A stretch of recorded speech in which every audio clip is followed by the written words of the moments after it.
എന്താ ദേവി ചിരിക്കുന്നത്? കൈലാസത്തിൽ എന്ത് രസകരമായ കാഴ്ചയാണ് ദേവി കണ്ടത്? കൈലാസത്തിലല്ല, ഭൂലോകത്തിലെ കാഴ്ചകൾ കണ്ടും കേട്ടും ചിരിച്ചു പോയതാണ്. തന്റെ കുപ്പായത്തിൽ നീളമുള്ള മുടിയും മുല്ലപ്പൂക്കളും കുങ്കുമപ്പാടും കണ്ടതിന് കാരണമായി അങ്ങയുടെ ഭക്തൻ നീലകണ്ഠൻ നായനാർ ഉണ്ടാക്കിയ കാരണങ്ങളാണ് നമ്മെ ചിരിപ്പിച്ചത്. സ്ത്രീകൾക്ക് മാത്രം വശമുള്ള ഇത്തരം കൗശലങ്ങൾ പുരുഷന്മാർക്കും വശമുണ്ടോ ദേവ? ചില സാഹചര്യങ്ങൾ പുരുഷന്മാരെ സ്ത്രീകളെക്കാൾ കൗശലക്കാരാക്കാറുണ്ട്. ലോകത്ത് ഒരു സ്ത്രീയെയും സ്പർശിക്കില്ല എന്ന് ശപഥം ചെയ്ത നീലകണ്ഠ നായനാർ ഇപ്പോൾ പശ്ചാത്താപ വിവശനാണ്. നായനാർ അങ്ങയെ വിളിച്ചു കേഴുന്നത് അങ്ങ് കേൾക്കുന്നില്ലേ?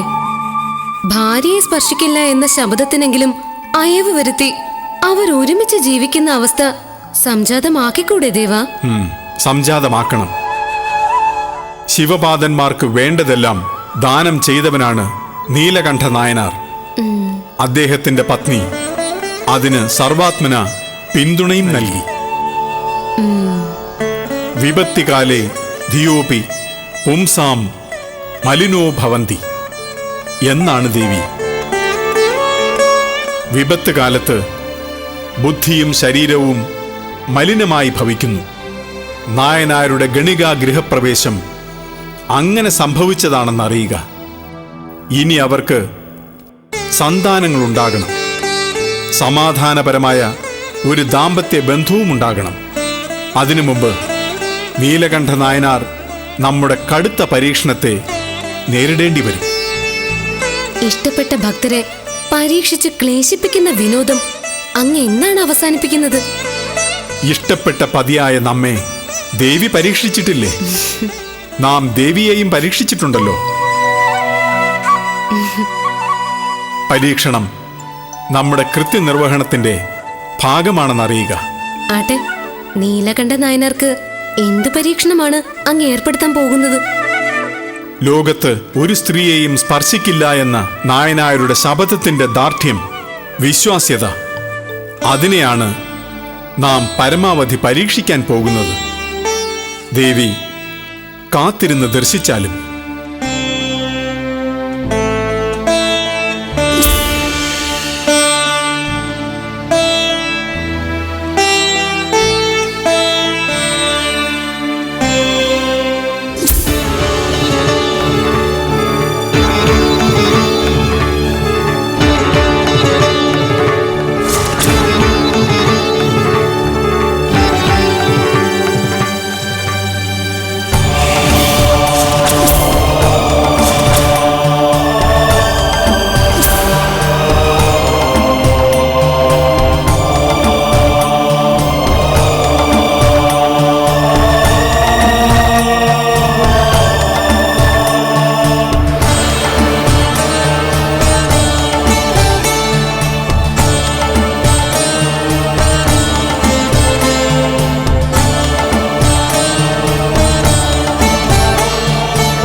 നീലകണ്ഠൻ നായനാർ അകത്തുണ്ട്.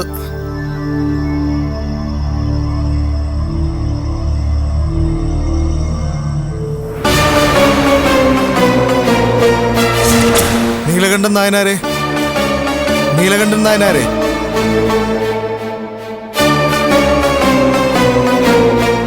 ആരാ? നാം ഒരു ശിവയോഗിയാണ്. ഒരു തീർത്ഥാടനത്തിന് പോകുന്ന യാത്രാമധ്യേ ഇവിടെ നിങ്ങളുടെ മഹത്വവും സേവനവും അറിഞ്ഞു വന്നതാണ്. നായനാർ പാപകർമ്മങ്ങളൊക്കെ ഉപേക്ഷിച്ച് വീണ്ടും ശിവമാർഗത്തിലേക്ക് തിരിച്ചു വന്നു എന്ന് കേട്ടറിഞ്ഞു വന്നതാണ്. വളരെ സന്തോഷം. ഒരു ശിവയോഗിയെ സ്വീകരിച്ചിട്ടും പരിചരിച്ചിട്ടും കാലം കുറേയായി. അങ്ങ് വന്നതിലൂടെ അതിനുള്ള അപൂർവ ഭാഗ്യമുണ്ടായല്ലോ. ആ ശ്യാമേ, നീ വേഗം ഭക്ഷണം എടുക്ക്. വേണ്ട, തിരക്ക് കൂട്ടണ്ട. നമുക്ക് അത്യാവശ്യമായി മറ്റൊരിടം വരെ പോകേണ്ടതുണ്ട്. മടങ്ങി വന്നിട്ടാകാം ഭക്ഷണം. ഇത് ഒരു ഭിക്ഷാപാത്രമാണ്. നാം മടങ്ങിയെത്തും വരെ ഈ പാത്രം ഇവിടെ ഭദ്രമായി സൂക്ഷിക്കണം. ഇത് വെറുമൊരു ഭിക്ഷാപാത്രമല്ല, വളരെ വിശേഷപ്പെട്ടതാണ്. ഈ പാത്രം എന്തിനെ സ്പർശിക്കുന്നുവോ അത് എത്ര മലിനമാണെങ്കിൽ പോലും ക്ഷണത്തിൽ പരിശുദ്ധമായി മാറിയിരിക്കും.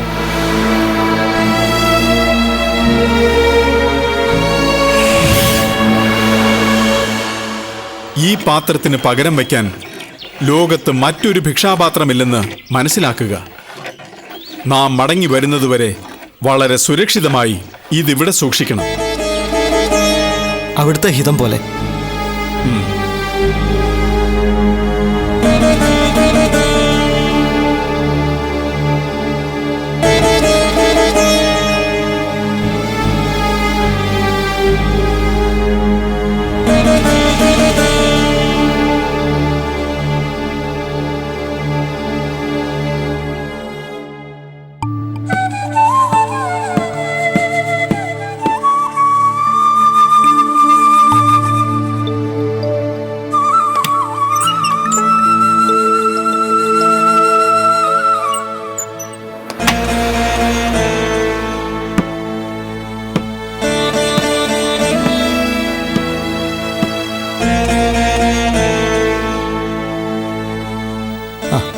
ശ്യാമേ, ഈ ഭിക്ഷാപാത്രത്തിൽ നിന്റെ ഒരു കണ്ണുണ്ടാവണം. ഇത് നഷ്ടപ്പെടരുത്.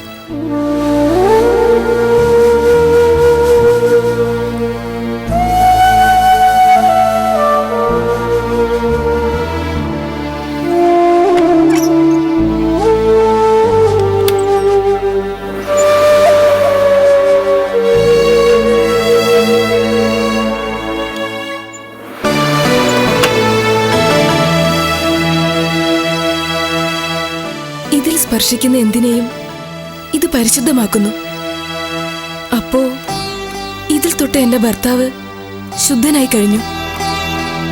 ഗണികയുടെ മുടിയിലും മുല്ലപ്പൂവിലും സ്പർശിച്ച ഞാനും ശുദ്ധയാകട്ടെ.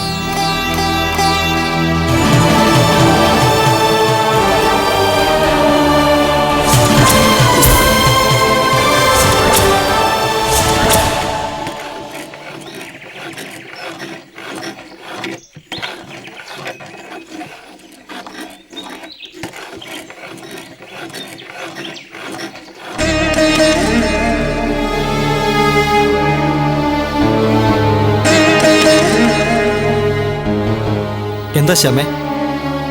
ഭക്ഷണം ഒരുക്കി വെച്ച് കാത്തിരിക്കാൻ തുടങ്ങിയിട്ട് നേരം എത്രയായി? ആ ശിവയോഗിയെ ഇനിയും കാണുന്നില്ലല്ലോ.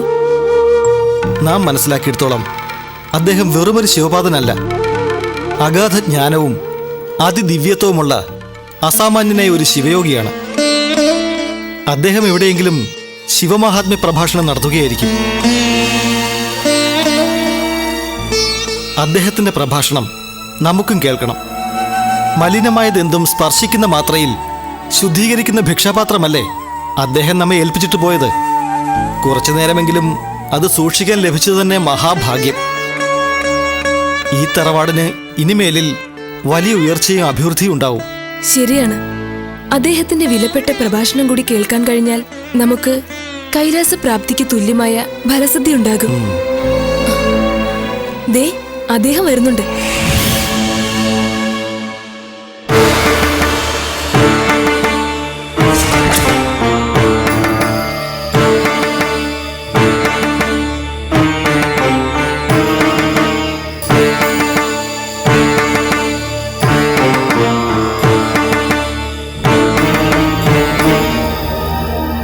നാം മടങ്ങിയെത്താൻ കുറെ വൈകിപ്പോയി. നിങ്ങൾ ഭക്ഷണം കഴിച്ചല്ലോ? ഇല്ല, അതിഥികളുണ്ടെങ്കിൽ അവർക്ക് ഭക്ഷണം നൽകിയിട്ടേ ഞങ്ങൾ കഴിക്കാറുള്ളൂ. വിശന്ന് വലഞ്ഞിട്ടുണ്ടാവുമല്ലോ. നമുക്ക് ധാരാളം ശിഷ്യസമ്പത്തുണ്ട്. അവരുടെ പുണ്യപാപങ്ങളുടെ കണക്കുകൾ, സുഖദുഃഖങ്ങൾ, വരാനിരിക്കുന്ന ഭവിഷ്യത്തുകൾ ഇവയൊക്കെ കണ്ടും കേട്ടും പരിഹരിച്ചും കഴിഞ്ഞപ്പോൾ സമയം പോയതറിഞ്ഞില്ല. എന്നാ ഭക്ഷണം എടുക്കട്ടെ? കഴിക്കാം. അതിനു മുമ്പ് നാം ഏൽപ്പിച്ച ആ ഭിക്ഷാപാത്രം എടുത്തുകൊണ്ടുവരിക. ശരി.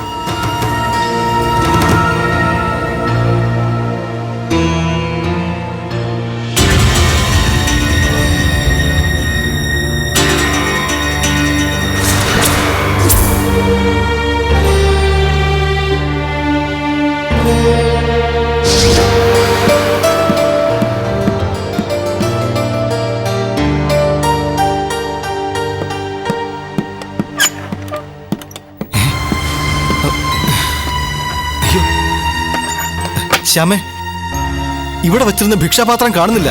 കാണുന്നില്ലേ? കുറച്ചു മുമ്പും ഭിക്ഷാപാത്രം ഞാൻ കണ്ടതാണല്ലോ. അതിവിടെ എവിടെയെങ്കിലും കാണും.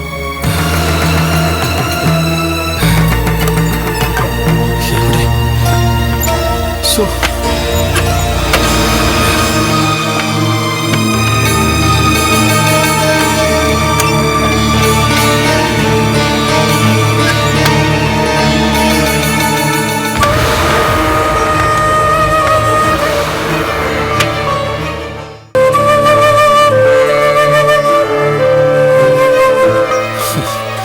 ഭിക്ഷാപാത്രം എവിടെ പോയി? പാത്രത്തിൽ ഒരു കണ്ണ് വേണമെന്ന് ഞാൻ നിന്നോട് പറഞ്ഞിരുന്നല്ലേ? പാത്രം എടുത്ത് നശിപ്പിക്കാൻ ഇവിടെ കുട്ടികളാരുമില്ല. കള്ളന്മാരും കയറിയിട്ടില്ല. പിന്നെ അത് എവിടെ പോയി? എനിക്കറിയില്ല.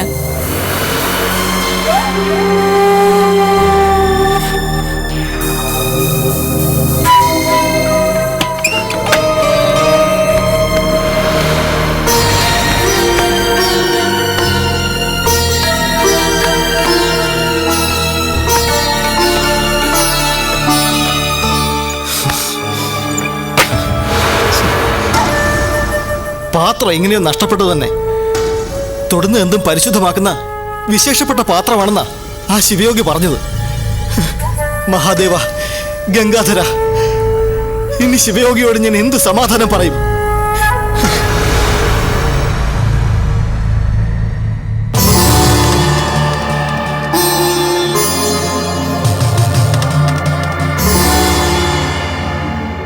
ശിവയോഗികളെ, മാപ്പ് തരണം ശിവയോഗികളെ. എന്താ? എന്തു പറ്റി? ഭിക്ഷാപാത്രം കാണാനില്ല. ഭദ്രമായ ഒരിടത്താണ് ഭിക്ഷാപാത്രം വച്ചിരുന്നത്. അവിടെ കാണുന്നില്ല. തറവാട് എങ്ങും അരിച്ചു പറക്കി, എങ്ങും കാണുന്നില്ല. മൺചിരാതുകളും ഭിക്ഷാപാത്രങ്ങളും ഒക്കെ നിർമ്മിക്കുന്നവനാണ് ഞാൻ. അങ്ങ് ഏൽപ്പിച്ചതിലും കേമപ്പെട്ട ഒരു ഭിക്ഷാപാത്രം ഞാൻ അങ്ങേക്ക് നൽകാം. തൃപ്തിപ്പെടണം സ്വാമികളെ. തൃപ്തിപ്പെടാനോ? ഇല്ല, തൃപ്തിപ്പെടില്ല. നാം ഏൽപ്പിച്ച ഭിക്ഷാപാത്രത്തിന് പകരം വയ്ക്കാൻ ലോകത്ത് മറ്റൊരു ഭിക്ഷാപാത്രവും ഇല്ലെന്ന് നാം നിങ്ങളെ പ്രത്യേകം ഓർമ്മിപ്പിച്ചതല്ലേ? നമുക്ക് നമ്മുടെ ഭിക്ഷാപാത്രം തന്നെ കിട്ടിയിരിക്കണം. നിങ്ങൾ കളവ് പറയുകയല്ലേ നായനാരെ? അയ്യോ, അല്ല. മലിനപ്പെട്ടതെന്തും പരിശുദ്ധമാക്കുന്ന അദ്ഭുത സിദ്ധി ആ ഭിക്ഷാപാത്രത്തിനുണ്ടെന്ന് നിങ്ങൾ അറിഞ്ഞല്ലോ. ഈ ലോകത്ത് മഹാപാപം ചെയ്ത് മലിനപ്പെട്ട ലക്ഷക്കണക്കിന് മനുഷ്യരുണ്ട്. മനുഷ്യന്റെ പാപത്താൽ മലിനപ്പെട്ട അസംഖ്യം സ്ഥാവരജംഗമ വസ്തുക്കളുണ്ട്. എല്ലാം ശുദ്ധീകരിക്കുന്ന ഒരു പാത്രം നിങ്ങളുടെ പക്കലുണ്ടെന്നറിഞ്ഞാൽ ശുദ്ധീകരിക്കാൻ മനുഷ്യരുടെ തള്ളിക്കയറ്റമുണ്ടാകും. സ്ഥാവരങ്ങളും ജംഗമങ്ങളും ശുദ്ധീകരിക്കാൻ പാത്രവുമായി പല ദേശങ്ങളിലും നിങ്ങൾക്ക് പോകേണ്ടി വരും. അങ്ങനെ ലക്ഷങ്ങൾ സമ്പാദിക്കുകയല്ലേ നിങ്ങളുടെ ലക്ഷ്യം? അയ്യോ, അല്ല. നമ്മുടെ പാത്രത്തെ കച്ചവട ചരക്കാക്കുകയല്ലേ നിങ്ങളുടെ ലക്ഷ്യം?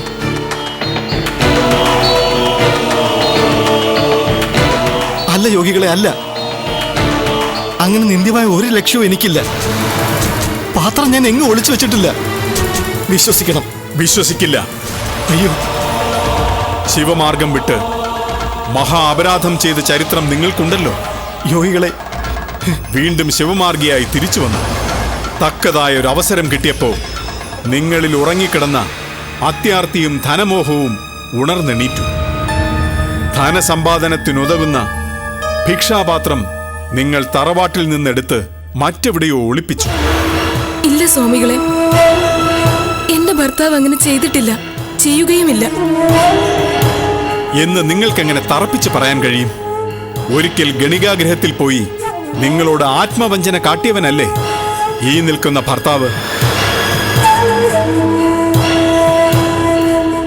നേർബുദ്ധിക്കാരിയായ നിങ്ങൾ അറിയാതെ പാത്രം തറവാട്ടിൽ നിന്ന് മാറ്റി ഒരിക്കൽ കൂടി നിങ്ങളുടെ ഭർത്താവ് നിങ്ങളെ വഞ്ചിച്ചതായിക്കൂടെ?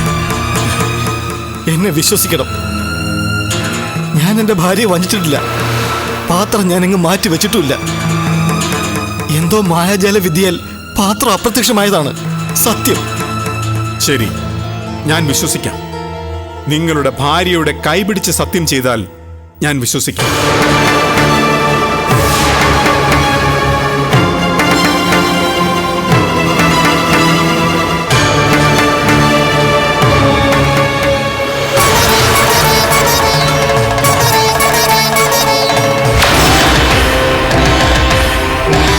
തൃക്കടയൂരപ്പനെ സാക്ഷിയാക്കി നീ ആണയിട്ടെങ്കിൽ ഇനി നിന്നെ ഞാൻ തൊടില്ല, ഒരിക്കലും തൊടില്ല. ഇത് സത്യം. ഇനി ഭാര്യ എന്നല്ല, ഈ പ്രപഞ്ചത്തിലെ ഒരു സ്ത്രീയെയും ഞാൻ ഇനി തൊടില്ല. ഇത് സത്യം.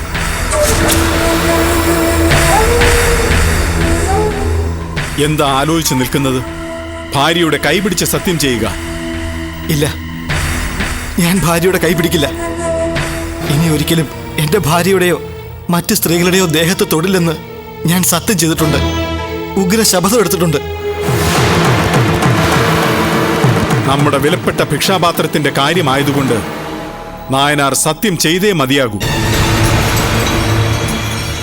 ഇല്ലെങ്കിൽ നമുക്ക് ബ്രാഹ്മണരുടെ ന്യായസഭയിലേക്ക് പോകാം. എന്തു വേണമെന്ന് സഭ തീരുമാനിക്കട്ടെ. എന്താ? സഭയിലേക്ക് പോകാം. എങ്കിൽ പോകാൻ തയ്യാറായിക്കൊള്ളിൻ.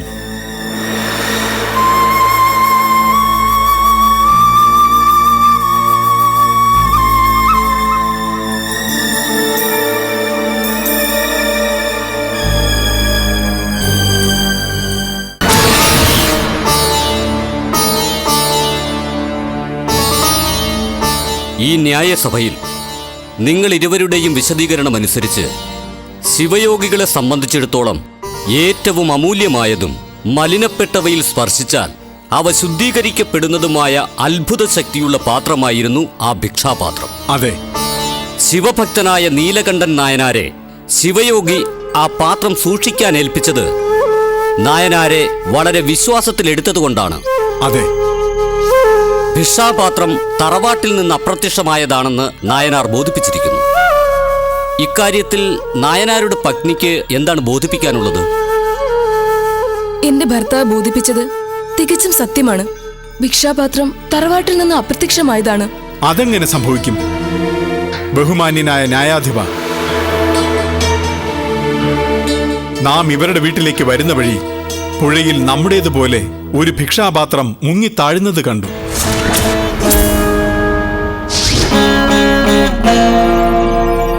നമ്മുടെ ഭിക്ഷാപാത്രം നീലകണ്ഠ നായനാരുടെ ഭവനത്തിൽ സുരക്ഷിതമാണ് എന്ന വിശ്വാസത്തിൽ നാം അതെടുക്കാതെ തിരികെ പോയി.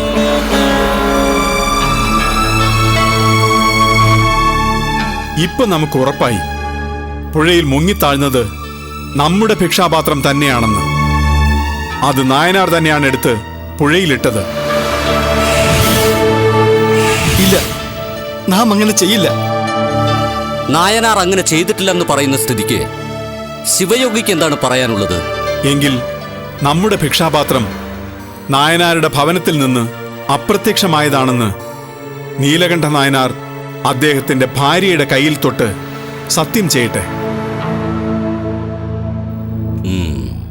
ശരി, സത്യം ചെയ്യൂ.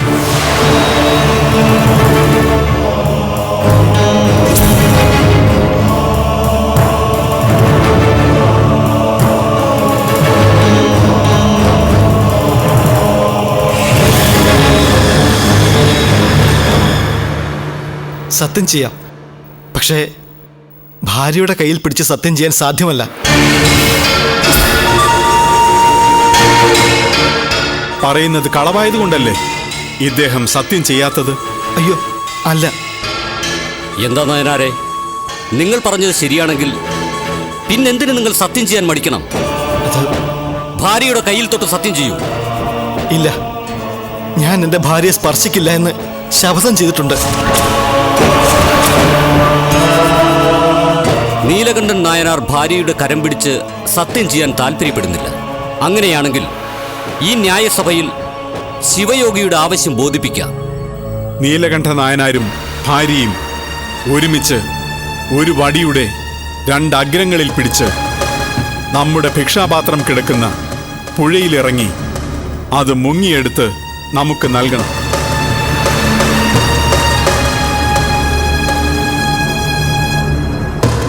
ശിവയോഗിയുടെ ആവശ്യം ന്യായമാണെന്ന് സഭയ്ക്ക് ബോധ്യപ്പെട്ടിരിക്കുന്നു. ഇനി നിങ്ങളുടെ അഭിപ്രായ പ്രകാരം ഇവർ പുഴയിൽ മുങ്ങുമ്പോൾ നിങ്ങളുടെ ഭിക്ഷാപാത്രം ആ പുഴയിലില്ലെങ്കിൽ ഇല്ലെങ്കിൽ ന്യായസഭ വിധിക്കുന്ന ഏതു ശിക്ഷയും നാം ഏറ്റുവാങ്ങിക്കൊള്ളാം. എന്താ ഈ പറഞ്ഞ നിബന്ധനകൾ സ്വീകരിക്കാൻ നിങ്ങൾ തയ്യാറാണോ?